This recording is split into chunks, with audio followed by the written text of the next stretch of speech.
Ikasha eshatu z'akasheshe z'eriizooba omuramuzi Marion Ninsima yaba yatandikira okurahiza ba kansara abari kuza kushitamu omu kanso ya district ya Sembabure. Omukoro ogu gwaba ha kitebe kikuru kya district ya Sembabure kandi aba batandika n'okweshongora ekyeshongoro ky'ihanga nukwo bwanyuma omuramuzi Marion Ninsima akatandika okurahiza ba kansara kandi yatandika n'okurahiza mukuru w'entebe ya kataano habwa district ni yemwe omwami Patrick Nkarubo.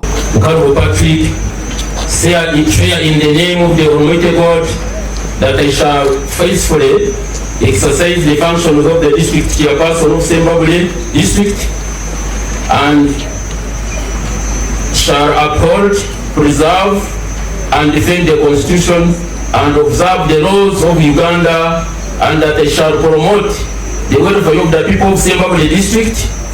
So help me God. Mukorahirana uko kumwe ba kansara bamwe bareboho barukuremwa kushoma ibigambo babiri mu rujungo rwambarahirizwamo kandi nabandi babandi bashaba ubuyambi aho ibigambo nibyo bimwe. I Namata Betty swear Almighty God that I will be not direct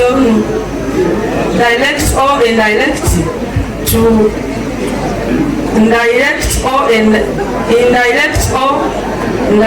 to communicate or review on matter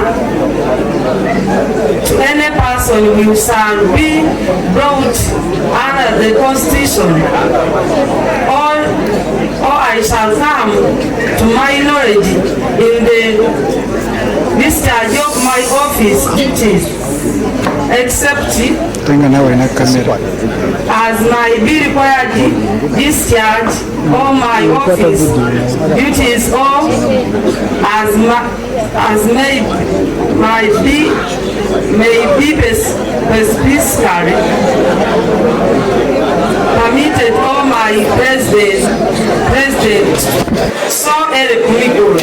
Bwanyuma yo kurahiza ba kansara omuramuzi Marion Ninsima yayebemberamu akarura ko kuronda speaker wa district ni yemwe kandi Elias Kasozi nuwe yarabaho. Put up your hand and then you nominate, and then after that I will have another person to say okay. First wait and follow instruction. We are in a hurry. I don't know to compare.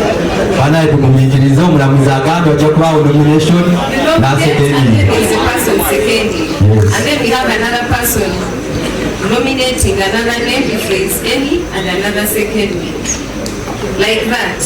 If the names are done, then we shall have someone to close the nominations. Are we clear that far? Yes. And then after we have closed, we shall come for the voting. It shall be by secret ballot.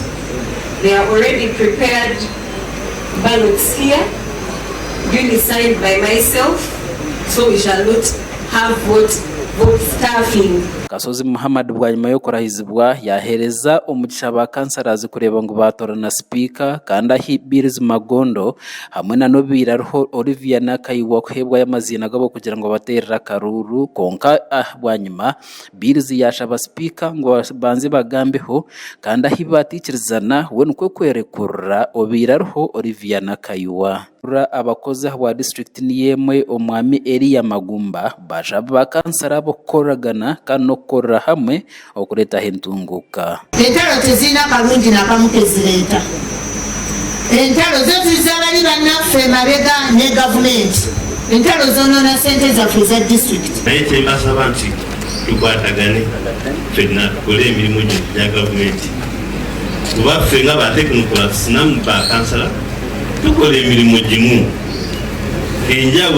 Umurengo ngogumwe omuramuzi Marion Ninsima yashaba kansara zibona barahizibwa okora hamwe bakiyicana kirungi cya district ya Sembabure. And then I would like to encourage us to work together as a team. We are representing the muntu wa wansi. Kasha kwa Juliet Namare habwa Tayari West.